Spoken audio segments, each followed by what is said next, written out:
Hello friends आज के video में हम automatic reverse for starter timer से किस तरह बनाया जाता है सीखने वाले हैं। जिसमें हम सीखने वाले हैं ऑटोमेटिक रिवर्स फॉर स्टार्टर बनाने के लिए हमें कौन कौन से कंपोनेंट्स की रिक्वायरमेंट होने वाली है, कंट्रोल वायरिंग किस तरह से की जाएगी, सब कुछ हम काफ़ी आसान तरह से सीखने वाले हैं। तो चलिए वीडियो स्टार्ट करते हैं और सबसे पहले हम समझ लेते हैं हमें कौन कौन से कंपोनेंट्स की रिक्वायरमेंट होने वाली है। चूंकि इस वीडियो में हम कंट्रोल वायरिंग सीख रहे हैं इसलिए हमें एक कंट्रोल एमसीबी की रिक्वायरमेंट होने वाली है, 2 कॉन्टेक्टर्स की रिक्वायरमेंट होने वाली है और एक ओवरलोड रिले की रिक्वायरमेंट होने वाली है, जिसमें हमारे पास एक कॉन्टेक्टर फॉरवर्ड के लिए होने वाला है और एक कॉन्टेक्टर हमारे पास रिवर्स के लिए होने वाला है। और चूंकि हमें टाइमर से कंट्रोल करना है इसलिए हमारे पास 2 टाइमर होने वाले हैं। यह फर्स्ट टाइमर जो कि हमारे फॉरवर्ड कॉन्टेक्टर को कंट्रोल करेगा, यह एक हमारे पास सेकंड टाइमर होने वाला है जो कि हमारे रिवर्स कॉन्टेक्टर को कंट्रोल करने वाला है।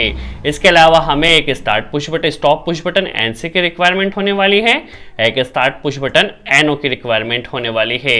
और इस कंट्रोल वायरिंग को होल्डिंग के लिए हम एक रिले का यूज करने वाले हैं जो कि 8 पिन ग्लास रिले होने वाला है जो कि हमारा 220 वोल्ट पर ऑपरेट होगा। तो देखिए हमारे पास एक 8 पिन ग्लास रिले है जो कि 220 वोल्ट पर ऑपरेट होगा। और चूंकि इसके कंट्रोल टर्मिनल समझने के लिए हमने यहाँ पर इस बेसिकली देखा जाए तो यहाँ पे आप नंबरिंग समझ सकते हैं। वैसे रिले में जो नंबरिंग होती है वो इस तरह से होती है, जो 7 और 2 होता है वो रिले की कॉइल होती है जिसमें हमें 220 वोल्ट कनेक्ट करना होता है। 8 एंड 1 2 कॉमन पॉइंट होता है, चूंकि 8 पिन ग्लास रिले को हम 2CO रिले कहते हैं। इसमें 2 common 2 NC and 2 NO point होते हैं। बेसिकली देखा जाए तो 8 के साथ 5 NC होता है और 8 के साथ 6 NO होता है, 1 के साथ 4 NC होता है और 1 के साथ 3 NO होता है। आई होप आपको क्लियर हुआ हो 8 पिन ग्लास रिले के बारे में। यह हमारे पास एक EAPL का टाइमर है। पहले हम टाइमर के बारे में बेसिक समझ लेते हैं। नॉर्मली ये A1 और यह A2 होता है। यह क्या इसमें हमें क्या देना होती है, 220 वोल्ट सप्लाई कनेक्ट करना होती है। और इस टाइमर में भी हमारे पास 2 common 2 NC and 2 NO point होते हैं। ये 15 नंबर पॉइंट होता है जो कि कॉमन होता है, यह 16 होता है जो कि NC होता है, बेसिकली NC होता है, और ये 18 जो कि NO होता है, ये 25 जो कि कॉमन होता है, ये 26 जो कि NC होता है और ये 28 बेसिकली देखा जाए तो NO होता है। आई होप आपको टाइमर का क्लियर हुआ हो। चलिए हम सीख लेते हैं किस तरह से कंट्रोल वायरिंग यहाँ पर की जाने वाली है। देखिए सबसे पहले हमारे पास इनपुट सप्लाई इस इनपुट एमसीबी में आने वाली है और सबसे पहले हम न्यूट्रल की वायरिंग कर लेते हैं। न्यूट्रल हमें कहाँ कहाँ पे कनेक्ट करना है, तो इस फॉरवर्ड कॉन्टेक्टर में बेसिकली हमें न्यूट्रल कनेक्ट करना है, एक इस टाइमर में न्यूट्रल कनेक्ट करना है। देखिए न्यूट्रल हम डायरेक्ट कनेक्ट कर देते हैं, हमें न्यूट्रल इस रिवर्स कॉन्टेक्टर में भी कनेक्ट करना है और इस टाइमर में भी कनेक्ट करना है, तो यहाँ पर हमने कनेक्ट कर दिया है। इसके अलावा न्यूट्रल हमें 8 पिन ग्लास रिले में भी देना होगा क्योंकि हम यहाँ पे 220 वोल्ट का कॉन्टेक्टर बेसिकली रिले यूज कर रहे हैं। तो यहीं से एक लूपिंग हमें कनेक्ट करना होगी और इसे रिले के 2 नंबर में भी आप दे सकते हैं और 7 में भी दे सकते हैं। तो हम 2 नंबर में यहाँ पे न्यूट्रल कनेक्ट कर देते हैं। तो आप देख सकते हैं हमारी यहाँ पे न्यूट्रल की कंट्रोल वायरिंग कंप्लीट होती है। चलिए अब फेस की कंट्रोल वायरिंग सीख लेते हैं। वीडियो थोड़ा कॉम्प्लिकेटेड होने वाला है तो आप वीडियो को केयरफुली वॉच कीजिए। और यदि आप इस वीडियो को प्रैक्टिकली देखना चाहते हैं तो इसके ऊपर हमने प्रैक्टिकली वीडियो हमारे एसन टेक्निकल चैनल पर बनाया है, आपको लिंक डिस्क्रिप्शन में मिल जाएगी, प्रैक्टिकली भी आप देख सकते हैं। चलिए फेस जैसे कि हम हमेशा जो कंट्रोल वायरिंग होती है फेस के ले जाकर सबसे पहले ओवरलोड रिले के एनसी में कनेक्ट करते हैं ताकि हमारी मोटर ओवरलोड होने पर जब भी ओवरलोड होती है यहाँ से ट्रिपिंग हो और हमारा स्टार्टर स्टॉप हो जाए। देखिए एनसी में हमने कनेक्ट किया है, यहाँ से हमारा निकल के स्टॉप पुश बटन में जाएगा एनसी में, देख सकते हैं यहाँ से निकल कर जाएगा स्टार्ट पुश बटन एनो में। और जैसे ही हम स्टार्ट पुश बटन को प्रेस करते हैं तो यह हमारे रिले को ऑपरेट करेगा। सबसे पहले हमें रिले को ऑपरेट करना है और रिले को होल्ड करना है। होल्डिंग के लिए हमने रिले का यूज़ किया है। देखिए यहाँ से रिले को जैसे ही पुश बटन को प्रेस किया जाएगा तो रिले के 7 नंबर में जाएगा। 2 में हमने न्यूट्रल डायरेक्ट कनेक्ट किया था, 7 में हमारा फेज या लाइन आ चुकी है। तो हमारा रिले यहाँ पर ऑपरेट होगा, बट रिले ऑपरेट कितनी देर के लिए होगा, जितनी देर के लिए हम पुश बटन को प्रेस करते हैं। इसे परमानेंटली ऑपरेट करने के लिए हमें इसमें होल्डिंग कनेक्ट करना होगी। तो होल्डिंग हम यहाँ से भी दे सकते हैं, एनसी के आउटपुट से या एनओ के इनपुट से, बट सबसे पहले हमें एक लूपिंग कनेक्ट करना होगी जो कि आप किसी भी कॉमन में कर सकते हैं। देखिए 7 से 8 में हम एक लूपिंग कनेक्ट कर लेते हैं। देखिए जैसे ही रिले ऑपरेट होगा इसकी सप्लाई 8 में आएगी यहाँ पर, और होल्डिंग के लिए हम यहाँ से एक कनेक्टर कनेक्ट कर लेते हैं और इसे ले जाकर इस एनो में कनेक्ट कर देते हैं। देखिए क्या होगा, जैसे ही पुश बटन प्रेस किया रिले ऑपरेट हुआ, रिले के ऑपरेट होते ही यहाँ से कनेक्टर यहाँ पे इस कॉमन में कनेक्ट है और यहाँ पे कंटिन्यू सप्लाई आ रही है, होल्डिंग सप्लाई। तो इससे हमारा रिले जो है वह होल्ड हो जाएगा। तो होल्डिंग के लिए हमने रिले का यूज़ किया है। तो यहाँ तक हमने देखा कि जस्ट अभी तक हमने रिले से ड्यूअल स्टार्टर को बनाया है।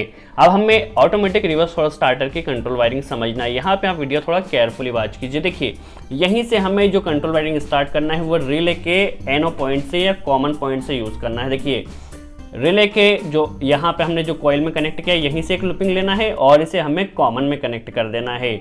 और जैसे ही हमारा रिले ऑपरेट हो, रिले के ऑपरेट होते ही हमारी कंट्रोलिंग स्टार्ट होना चाहिए। देखिए जो 1 के सप्लाई जब रिले ऑपरेट होगा तो 3 से निकलने वाली है, तो 3 का जैसे ही देखिए 3 से निकलेगी रिले, जैसे ही ऑपरेट होगा सबसे पहले जाएगी हमारे रिवर्स का जो टाइमर है, रिवर्स टाइमर के कॉमन टर्मिनल में। अभी जस्ट हमारा रिवर्स टाइमर के बेसिकली देखा जाए तो कॉमन में सप्लाई आ चुकी है। देखिए जब तक हमारा टाइमर स्टॉप होता है तो जो कॉमन की सप्लाई होती है वो एनसी से निकलती है। ध्यान रखिए जब हमारा टाइमर स्टॉप होता है तो कॉमन की सप्लाई एनसी से निकलती है और जितना टाइम हम सेट करते हैं, सपोज 5 सेकंड 10 सेकंड हमने जो भी टाइमिंग सेट किया है, तब भी हमारी सप्लाई कॉमन की एनसी से निकलती है। जब हमारा टाइमर का टाइमिंग कंप्लीट हो जाता है, सपोज 10 सेकंड कंप्लीट हो गया, तब एनसी की सप्लाई एनओ से निकलती है। यहाँ पर आप थोड़ा ध्यान से वॉच कीजिए। जब टाइमर स्टॉप रहेगा तब भी कॉमन की सप्लाई एनसी से निकलेगी।